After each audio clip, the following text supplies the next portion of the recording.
Allahumma salli ala Sayyidina Muhammadin tibbil qulubi wa dawaiha. Bismillahirrahmanirrahim. Assalamualaikum warahmatullahi wabarakatuh. Alhamdulillahi rabbil alamin. Salatu wassalamu ala Sayyidina Muhammad wa ala alihi tayyibin wa sahbihi muntajabin wa tabi'ina lahum bi ihsanin ila yaumiddin. Sahabat Islam Rama, dalam suasana Ramadan yang penuh berkah ini, marilah kita bersama-sama bersyukur karena kita masih bisa melalui bulan Ramadan, bulan suci yang penuh rahmat ini, maghfirah, dan mudah-mudahan kita bisa menunaikan ibadah puasa dengan sepenuh hati. Dan oleh karena itu, syukur di tengah COVID-19 ini kita masih beribadah, menabung amal-amal kebajikan dalam kehidupan kita. Selawat serta salam mari kita sampaikan kepada baginda Rasulullah SAW. Mudah-mudahan syafaatnya selalu bersama kita. Innallaha malaikatahu yusholluna 'alan nabi ya ayyuhalladzina amanu shollu 'alaihi wa sallimu taslima. Sesungguhnya Allah dan para malaikat bersolawat kepada baginda Rasulullah. Marilah kita sebagai umatnya, pencinta dan pengikut Rasulullah, untuk senantiasa menggelorakan sholawat. Lebih-lebih sholawat adalah obat bagi hati kita di tengah kepanikan, kegalauan, kesedihan. Maka sholawat adalah tibbul qulub, adalah obat hati yang akan menyembuhkan kita dari kesedihan dan kegalauan. Sahabat Islam Rama, seperti yang telah saya janjikan bahwa selepas sholat tarawih di rumah kita masing-masing, saya akan berbagi tentang kajian buku saya, Al-Quran Kitab Toleransi. Kira-kira selama bulan Ramadan ini saya akan membedah, akan menafsirkan 30 ayat Al-Quran, setiap malam satu ayat, yang secara eksplisit, secara terang benderang meyakinkan kita, mengajak kita untuk terus menebarluaskan benih-benih toleransi, untuk mengamalkan dan membumikan toleransi di tengah-tengah kehidupan kita yang beragam dan bineka. Seperti yang saya katakan dalam pertemuan sebelumnya, bahwa pluralitas, kebinekaan, keragaman merupakan sunnatullah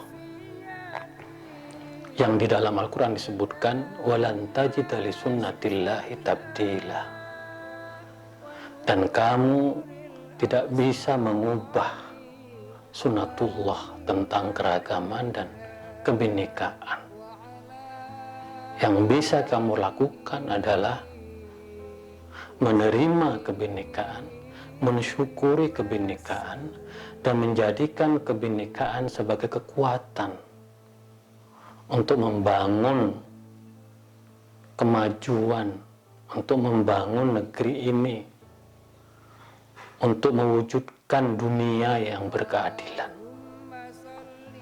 Nah, pada kali ini saya akan mencoba untuk menyelami kandungan makna dari salah satu pesan yang sangat monumental di dalam Al-Quran, wa innahu min Sulaiman wa innahu bismillahirrahmanirrahim. Sungguhnya itu dari Sulaiman, dan sungguhnya itu berdasarkan Bismillahirrahmanirrahim, Allah yang Maha Pengasih dan Maha Penyayang. Jadi pada malam hari ini saya akan mencoba untuk menyelami kandungan makna dari Bismillahirrahmanirrahim. Memang para ulama berbeda pendapat. Apakah Bismillahirrahmanirrahim, Allah yang Maha Pengasih dan Maha Penyayang, itu menjadi bagian dari ayat Al-Quran atau tidak? Imam Malik misalnya mengatakan bahwa Bismillahirrahmanirrahim bukan menjadi bagian dari ayat Al-Quran, karena hadis-hadis yang meriwayatkan tentang basmalah kebanyakan dari hadis dhaif, hadis yang lemah. Tetapi Imam Syafi'i mengatakan bahwa Bismillahirrahmanirrahim menjadi bagian dari ayat Al-Quran, terutama di dalam surat Al-Fatihah. Tetapi kalau kita melihat ayat yang saya bacakan di awal, wa innahu min Sulaiman wa innahu bismillahirrahmanirrahim, hal ini sungguhnya mengakhiri perdebatan antara Imam Malik dan Imam Syafi'i, bahwa di dalam surat An-Nahl tadi sudah jelas bahwa Bismillahirrahmanirrahim menjadi bagian dari ayat Al-Quranul Karim. Bahkan para ulama berpendapat bahwa inti dari Al-Quran sesungguhnya adalah Bismillahirrahmanirrahim. Kita tahu bahwa Al-Quran ada 6.636 ayat. Lalu kemudian kalau diperas saripatinya yaitu suratul Fatihah, kalau kita ingin peras saripatinya ada pada kalimat Bismillahirrahmanirrahim. Jadi kalimat Bismillahirrahmanirrahim begitu sangat penting dalam memahami keseluruhan isi dari Al-Quranul Karim ini. Bahkan kalau kita lihat dalam surah An-Nahl, wa innahu min Sulaiman wa innahu bismillahirrahmanirrahim, Nabi Sulaiman pun sudah menggunakan kalimat Bismillahirrahmanirrahim dengan nama Allah yang Maha Pengasih dan Maha Penyayang ketika mengirimkan surat kepada Ratu Belqis. Betapa pentingnya kedudukan Bismillahirrahmanirrahim dalam risalah para nabi-nabi terdahulu, dan Nabi Muhammad melalui wahyunya Al-Quran menjadikan Bismillahirrahmanirrahim sebagai sesuatu yang sangat penting. Jadi kalau kita buka Al-Quran, maka kita akan menemukan seluruh surat kecuali hanya satu surat di dalam Al-Quran yang tidak menggunakan kalimat Bismillahirrahmanirrahim. Nah, disinilah betapa pentingnya bahwa Bismillahirrahmanirrahim menjadi pembuka. Di dalam hadis Nabi disebutkan kullu amalin la yubda'u bil basmalah fahuwa aqta. Setiap pekerjaan yang tidak dimulai dengan kalimat basmalah, maka pekerjaan tersebut terputus atau sia-sia. Kalau kita ingin berangkat ke kantor, mulailah dengan Bismillahirrahmanirrahim. Kalau kita ingin makan, mulailah dengan Bismillahirrahmanirrahim.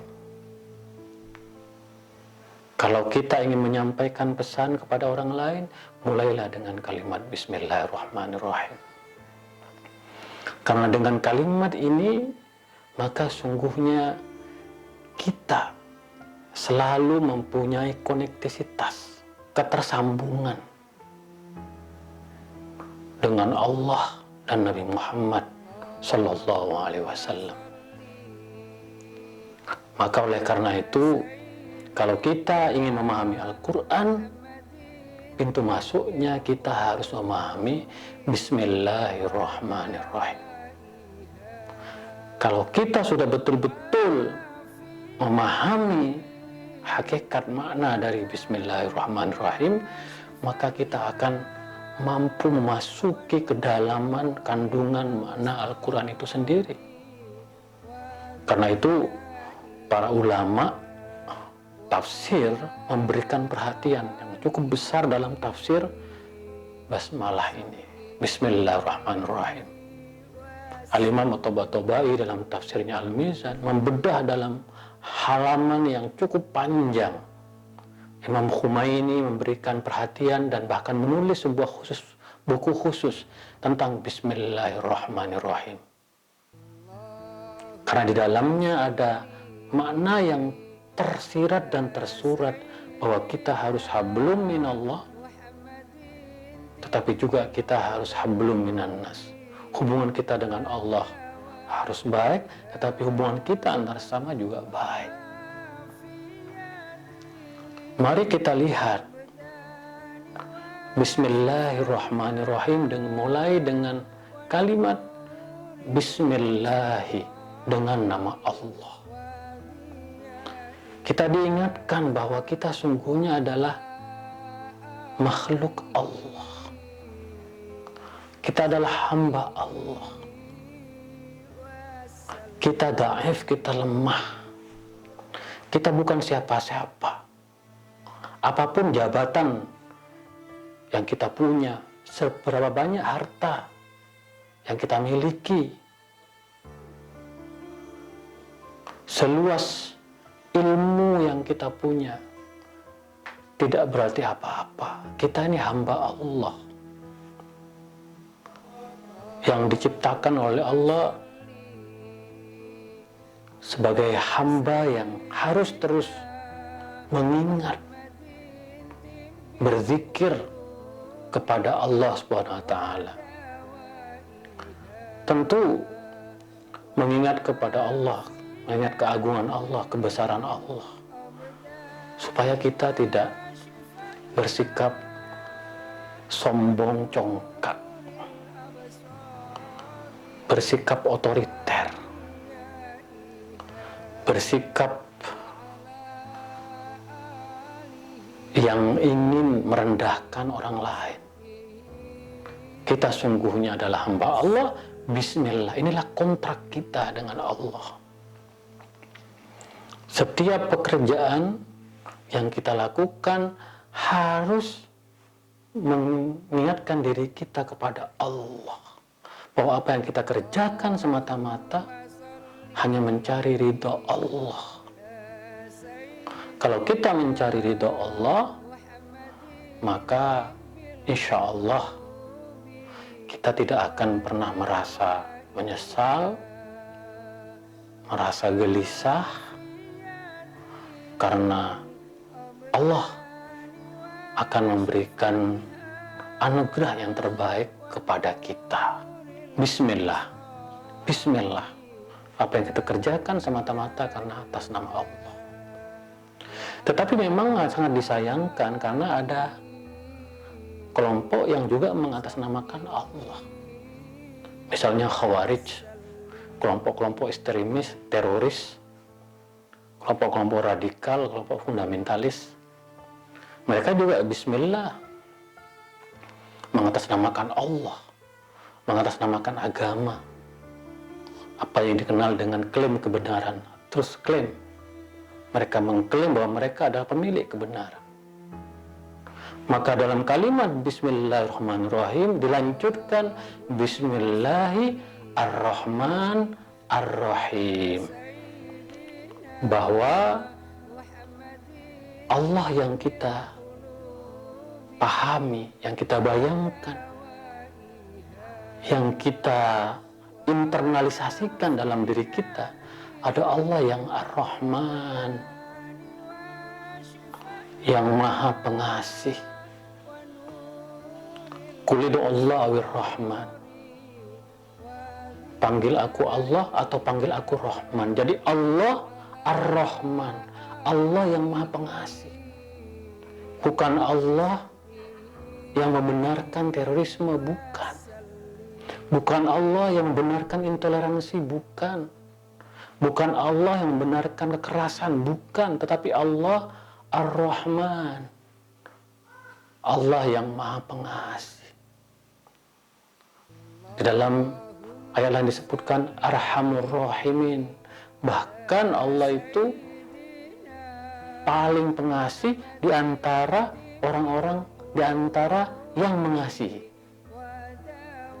Maka disebutkan Ar-Rahman menurut para ulama tafsir bahwa kasih Allah itu melimpah.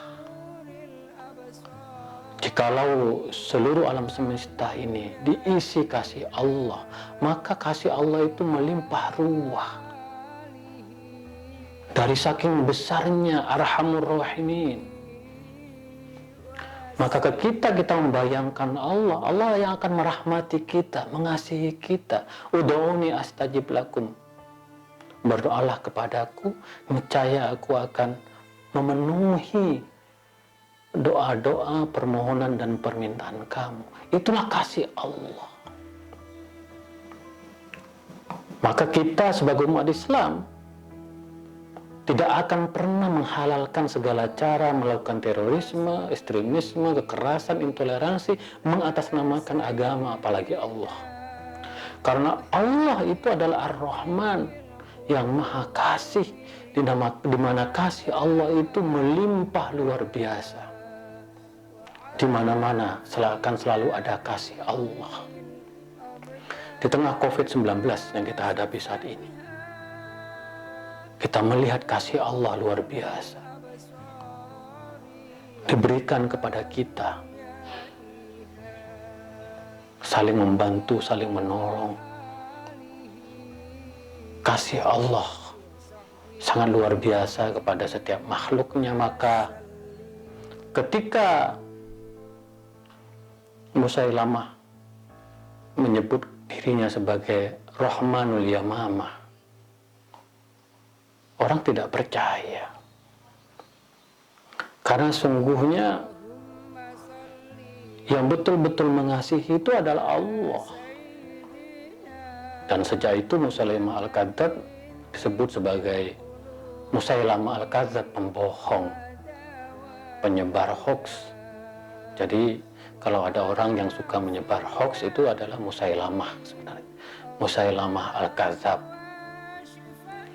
Disinilah kemudian bagi kita sebagai umat Islam harus yakin, harus percaya bahwa kasih Allah itu melimpah ruah, dan kita tugasnya adalah menebarkan kasih Allah ini kepada siapapun.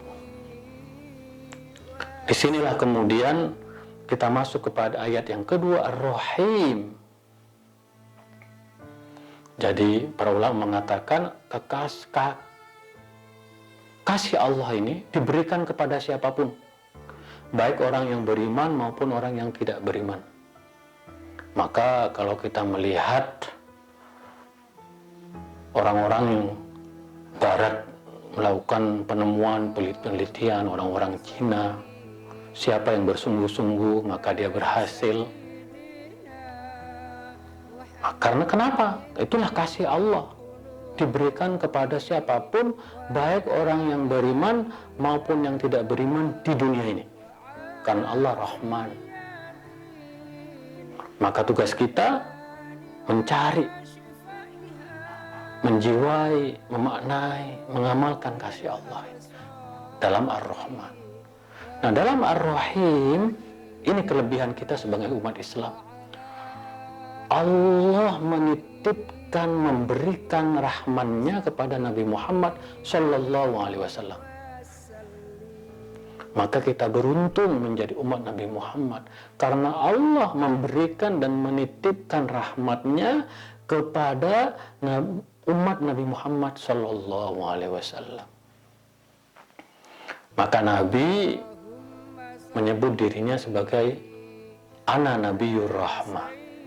Aku adalah Nabi penebar kasih sayang. Jadi Ar-Rahman bersifat universal, Ar-Rahim rahmat Allah diberikan kepada Nabi Muhammad dan umatnya. Bayangkan betapa beruntungnya kita sebagai umat Nabi Muhammad. Tetapi sayang seribu sayang, tidak begitu banyak dari kita yang memahami kasihnya Nabi Muhammad Sallallahu Alaihi Wasallam yang diberikan Allah kepada dirinya. Bahkan naudzubillah min dzalik, ada orang yang mengaku umat Nabi Muhammad, tetapi dia menebarkan fitnah, melakukan kekerasan, bahkan membunuh diri, menyusahkan orang lain. Ini tidak sejalan dengan Ar-Rahim, dengan rahmat Allah yang dititipkan, yang diberikan kepada baginda Rasulullah Sallallahu Alaihi Wasallam. Maka Imam Ali di dalam tafsir At-Tahrir wa Tanwir disebutkan menurut Imam Ali bahwa Bismillahirrahmanirrahim, basmalah ini adalah obat bagi kita semua. Kalau kita betul-betul memahami Bismillahirrahmanirrahim, Allah yang Maha Pengasih dan Maha Penyayang, maka sebenarnya ini menjadi kekuatan dalam hidup kita. Maka para ulama mengatakan, menafsirkan, sesungguhnya di dalam kalimat Bismillahirrahmanirrahim sebelumnya ada kalimat ibda. Mulailah setiap pekerjaanmu, perbuatanmu dengan Bismillahirrahmanirrahim. Maka Imam Tabatabai dalam tafsir Al-Mizan mengatakan Bismillahirrahmanirrahim adalah berkah dari Allah Subhanahu wa Ta'ala bagi kita umat Islam. Kita seringkali mengucapkan kalimat Bismillahirrahmanirrahim, tetapi kita belum menjiwai apa kandungan dan kekuatan dari Bismillahirrahmanirrahim. Ini adalah berkah bagi kita semua. Kalau seandainya dari kita memahami kandungan dari Bismillahirrahmanirrahim, maka kita akan mempunyai kemantapan diri, keteguhan tekad, kemurnian jiwa, bahwa setiap apa yang kita lakukan akan membawa manfaat baik kepada kita maupun kepada orang lain. Disinilah sahabat Islam ramah betapa pentingnya Bismillahirrahmanirrahim dalam kehidupan kita. Lebih-lebih ketika kita memahami kandungan dari Bismillahirrahmanirrahim ini. Karena dengan mengingat kepada Allah, maka kita tidak akan pernah takut, tidak akan pernah khawatir, tidak akan pernah kehilangan harapan dalam hidup kita. Akan ada Allah yang selalu bersama kita. Mintalah kepada Allah, berdoalah kepada Allah. Karena dengan berdoa kepada Allah, kita yakin bahwa setiap ikhtiar yang akan kita lakukan akan membawa keberhasilan, akan membawa kebahagiaan, akan membawa kemenangan. Dan lebih-lebih ikhtiar kita itu tidak hanya baik bagi kita, tapi juga baik bagi orang lain. Mengingat Allah akan memberikan satu pengertian pada diri kita bahwa kita adalah hamba Allah. Iyyaka na'budu wa iyyaka nasta'in. Kepadamu, wahai Allah, kami beribadah, kami menyembah, dan kepadamu kami meminta pertolongan. Bismillah, bismillah. Mari kita mulai setiap pekerjaan dengan bismillah. Saya yakin mereka yang selama ini dalam hidupnya menghadapi kegagalan karena tidak pernah mempunyai satu keyakinan tentang bismillahirrahmanirrahim, tentang bismillah ini. Maka apa yang kita definisikan, kita pahami Allah tadi itu adalah Allah yang Rahman, Allah yang pemurah, Allah yang memiliki kasih yang tak terhingga, dan dengan kasihnya kita akan menemukan hikmah, makna, kebaikan, kebajikan, kebenaran, kemuliaan, kemaslahatan. Akan selalu ada hikmah dalam sebuah peristiwa. Kalau kita berhasil, maka keberhasilan kita tidak hanya untuk diri kita. Kalau kita gagal, bukan berarti bahwa kita gagal segala hal. Bahwa kita gagal pada saat ini dan bisa jadi kita akan berhasil di masa yang akan datang karena Allah Ar-Rahman yang Maha Pengasih. Dan sebagai umat Islam, kita juga dituntut untuk terus mempelajari kasihnya Nabi Muhammad SAW. Karena bagaimanapun dengan bersolawat, dengan memahami sunnah Rasulullah SAW yang benar, maka kita akan tahu kunci-kunci kehidupan yang akan memberikan keyakinan lebih kuat bahwa insya Allah kita akan sampai kepada tujuan, kepada kemuliaan. Sahabat Islam Ramah, mari kita hiasi hari-hari kita dengan Bismillahirrahmanirrahim. Mari kita membangun toleransi, mari kita sebarkan kasih sayang, mari kita membantu mereka yang tidak mampu. Mari kita hidupkan Bismillahirrahmanirrahim, Bismillahirrahmanirrahim, bukan hanya dengan kata-kata, tetapi juga dengan tindakan nyata. Al-ilmu bila amalin kasyajari bila samarin. Bahwa ilmu yang tidak diamalkan itu seperti pohon yang tidak berbuah. Sahabat Islam Ramah, kita akan berjumpa esok hari untuk menafsirkan ayat toleransi yang lain. Mudah-mudahan ini akan menyempurnakan ibadah puasa kita, ibadah tarawih kita. Dan mari kita jadikan Ramadan sebagai bulan toleransi, bulan untuk memperteguh pemahaman kita tentang pentingnya toleransi. Demikianlah dari saya, kurang lebihnya mohon maaf. Wa ma taufiqi illa billah, alaihi tawakkaltu wa ilaihi unib. Wallahul muwaffiq ila aqwamit thoriq. Assalamualaikum warahmatullahi wabarakatuh.